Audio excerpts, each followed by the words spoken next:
السلام علیکم ورحمۃ اللہ وبرکاتہ۔ ناظرین و سامعین، استقبال اہلا و سہلا، خوش آمدید ہے آپ کا میں یوٹیوب چینل بزم تھانوی پر۔ معزز ناظرین، آج ہم اس گرامی قدر شخصیت، اس عرض بسیط کے نیر تابہ، علمی عملی خدمات کے روشن آفتاب، تواضع و انکساری کے پیکر، ادارہ مظاہر کے بانی، سرزمین نانوتا کے فخر، علامہ رشید احمد گنگوہی سے عمر میں بڑے لیکن آپ کے مرید حضرت اقدس مولانا محمد مظہر نانوتوی کی بایوگرافی، مکمل حالات زندگی بیان کریں گے، جس میں ہم تمام کے لیے دین و دنیا کو کامیاب بنانے کا مکمل نمونہ موجود ہوگا۔ آپ کا برابر ہونٹوں کو چاٹنے کا واقعہ نہیں سنا تو آپ کو اکابر کی عظمت کا اندازہ نہیں ہوگا۔ اسی طریقے سے حضرت مولانا محمد مظہر نانوتوی نور اللہ مرقدہ کا وہ واقعہ جو ان کا اپنے شیخ مربی حضرت مولانا رشید احمد گنگوہی کے ساتھ پیش آیا تھا، اور ان کا عمر میں بڑے ہونے کے باوجود اپنے شیخ کے ساتھ کیسا معاملہ رہا ہے، اس کے اندر بھی ہم خردوں کے لیے ایک بڑا نمونہ موجود ہوگا۔ آج کی ہماری یہ ویڈیو بہت اہم اور کامیاب ہونے والی ہے۔ ان کی حالات زندگی سن کر کے ہمیں بہت سا سبق اپنی زندگی کے اندر سننے کو ملے گا۔ تو آئیے حضرت کی مکمل بایوگرافی ہم حرف بحرف سنتے ہیں۔ حضرت مولانا محمد مظہر نانوتوی نور اللہ مرقدہ مظاہر علوم سہارنپور کے بانیوں میں سے ایک تھے۔ آپ کا نام و نسب: جناب حضرت مولانا محمد مظہر بن شیخ حافظ لطف علی بن حافظ غلام شرف نانوتوی صدیقی رحمہم اللہ رحمۃ واسعہ۔ آپ کا سلسلہ نسب قاسم بن محمد بن ابو بکر صدیق سے ملتا ہے۔ ولادت: مولانا محمد مظہر نانوتوی کی پیدائش 1327 ہجری میں قصبہ نانوتا میں ہوئی۔ تعلیم و تربیت: حفظ قرآن اور ابتدائی تعلیم اپنے والد محترم سے حاصل کی، پھر علوم شرعیہ، نقلیہ و عقلیہ میں کمال حاصل کرنے کے لیے استاد المشائخ حضرت مولانا مملوک علی صاحب کی خدمت میں حاضر ہو کر زانوی تلمذ طے کیا۔ شیخ صدر الدین اور شیخ رشید الدین دہلوی بھی آپ کے اساتذہ میں سے ہیں۔ علم حدیث کی بعض کتابیں شاہ محمد اسحاق صاحب دہلوی سے اور بعض کتب حضرت شاہ عبد الغنی اور حضرت مولانا احمد علی محدث سہارنپوری سے پڑھی۔ فراغت کے بعد اجمیری کالج اور پھر آگرہ کالج میں تقرر ہوا۔ حضرت مولانا بھی 1857 عیسوی کے مجاہدین میں سے ہیں۔ ہونٹ چاٹنے کا دلچسپ واقعہ: حضرت مولانا مفتی محمود الحسن صاحب گنگوہی نور اللہ مرقدہ مفتی اعظم ہند نے فرمایا کہ مجھ سے ہردوئی کے ایک شخص نے بیان کیا کہ حضرت مولانا مظہر نانوتوی صاحب زبان بہت کثرت کے ساتھ اپنے ہونٹوں پر پھیرتے رہتے تھے۔ کسی نے اصرار کے ساتھ دریافت کیا تو فرمایا کہ 1857 عیسوی میں ہی جب جہاد میں شریک تھا، میرے گولی لگی، میں گر پڑا۔ اسی حال میں دیکھا کہ حوریں شربت کے گلاس لیے ہوئے آئیں اور شہداء کو پلانا شروع کر دیا۔ ایک گلاس میرے سامنے بھی لایا گیا، میں نے جس وقت اس کو منہ سے لگایا اور میرا لب تر ہوا تو دوسری حور نے یہ کہہ کر وہ گلاس ہٹا لیا کہ ابھی اس کی حیات باقی ہے، یہ ان میں سے نہیں، چنانچہ وہ لذت ہونٹوں پر آج تک باقی اور محسوس ہوتی ہے۔ اللہ اکبر! کیا مجاہدین آزادی کا اللہ تبارک و تعالیٰ کے یہاں حشر ہو رہا ہے۔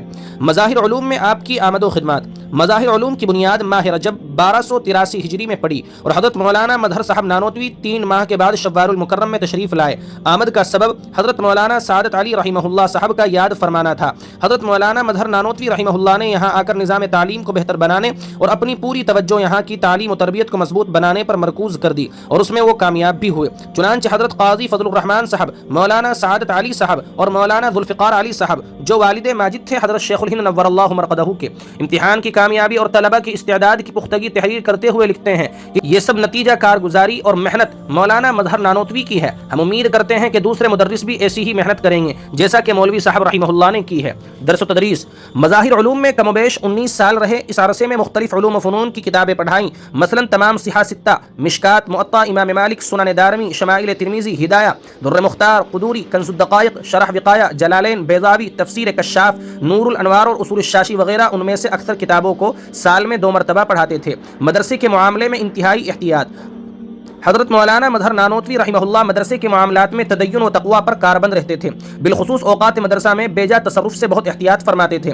چنانچہ حضرت شیخ مولانا محمد زکریا صاحب مہاجر مدنی تحریر فرماتے ہیں، حضرت مولانا مظہر صاحب نانوتوی قدس سرہ کا یہ معمول میری جوانی میں عام طور پر مشہور اور لوگوں کو معلوم تھا کہ مدرسے کے اوقات میں جب مولانا کا کوئی عزیز ذاتی ملاقات کے لیے آتا تو اس سے باتیں شروع کرتے وقت گھڑی دیکھ لیتے اور واپسی پر گھڑی دیکھ کر ایک پرچے پر تحریر کرتے رہتے۔ عموماً وہ پرچہ حضرت کی کتاب میں ہی رکھا رہتا تھا۔ اس پر تاریخ اور منٹوں کا اندراج فرما لیتے اور ماہ کے ختم پر ان منٹوں کو جمع فرما کر اگر نصف یوم سے کم ہوتا تو نصف یوم کی اور اگر نصف یوم سے زیادہ ہوتا تو مکمل دن کی رخصت مدرسے میں لکھوا دیتے۔ البتہ اگر کوئی فتویٰ پوچھنے آتا یا مدرسے کے کسی کام سے آتا تو اس کا اندراج نہیں فرماتے تھے۔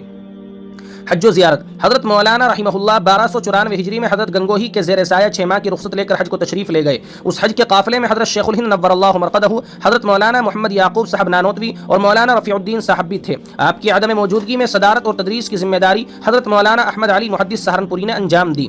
بیت و ارشاد آپ نے بیت و ارشاد کا تعلق حضرت اقدس مولانا رشید احمد صاحب گنگوہی سے قائم کیا تھا اور حضرت ہی کی جانب سے بیت و خلافت بھی ملی تھی. حضرت مولانا عاشق الہی صاحب میرٹھی تذکرۃ الرشید میں تحریر فرماتے ہیں کہ مولانا محمد مظہر نانوتوی عمر میں حضرت امام ربانی سے بڑے تھے، مگر عقیدت کے اعتبار سے گویا حضرت کے جانثار خادم اور عاشق جاباز تھے. جب تشریف لاتے بے اختیار حضرت کے قدموں کو بوسہ دیتے اور آنکھوں میں آنسو بھر لایا کرتے تھے. حضرت امام ربانی شرماتے اور یوں فرماتے کہ مولانا آپ مجھے کیوں نادم فرمایا کرتے ہیں، آپ میرے بڑے ہیں، مجھ پر آپ کا ادب ضروری ہے، آپ یہ کام کرتے ہیں جس سے مجھے شرم آتی ہے.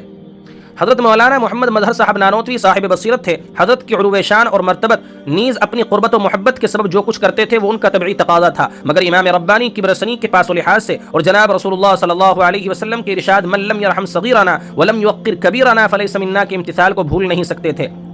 معمولات و عادات اور خصوصیات آپ بارعب سادہ طبیعت اور تکلفات سے دور کثرت سے تلاوت قرآن اور ذکر الہی کرنے والے تھے. چنانچہ قطب الاقطاب حضرت مولانا محمد زکریا صاحب مہاجر مدنی اوجز المسالک میں لکھتے ہیں حضرت مولانا محمد مظہر نانوتوی کثرت سے قرآن کی تلاوت کرنے والے تھے اور آپ کی زبان پر عام طور سے اسم ذات اللہ جاری رہا کرتا تھا. فضول تکلفات سے دور رہتے اور بری خصلتوں سے پاک تھے. آپ کی تعریف میں کہا جاتا ہے کہ آپ نسبتاً صدیقی، اخلاقاً فاروقی اور شجاعت کے اعتبار سے سیفی کہلاتے تھے. آپ بارعب انسان تھے، بہت کم لوگ آپ کے سامنے بات کرنے کی جرأت کرتے تھے. آپ زاہدین، علماء اور کبار صالحین میں سے تھے. حدیث، فقہ اور سلوک کے ائمہ میں آپ کا شمار ہوتا تھا. علوم عالیہ و عالیہ کے آپ جامع تھے. تراویح میں تلاوت قرآن شریف کے وقت خوشبو لگانے کا خاص اہتمام فرماتے تھے. سانحہ وفات حضرت مولانا درد گردہ کے مریض تھے. یہی مرض جان کا ثابت ہوا اور اسی میں جان قفص عنصری کے سپرد کر دی.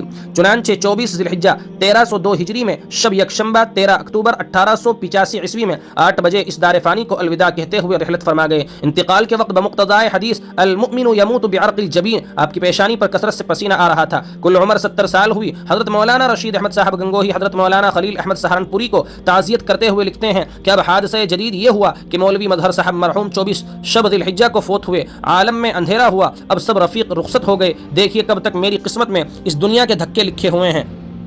بہرحال یہ حضرت مولانا مظہر نانوتوی نور اللہ مرقدہ کی مکمل بایوگرافی تھی. آپ ضرور بتلائیں کہ ہماری یہ پیشکش کیسی رہی. اس طرح کی علمی ویڈیو سننے کے لیے آپ ہمارے چینل بزم تھانوی کو سبسکرائب کر کے ضرور رکھیں. شکریہ، جزاکم اللہ خیرا و احسن الجزاء.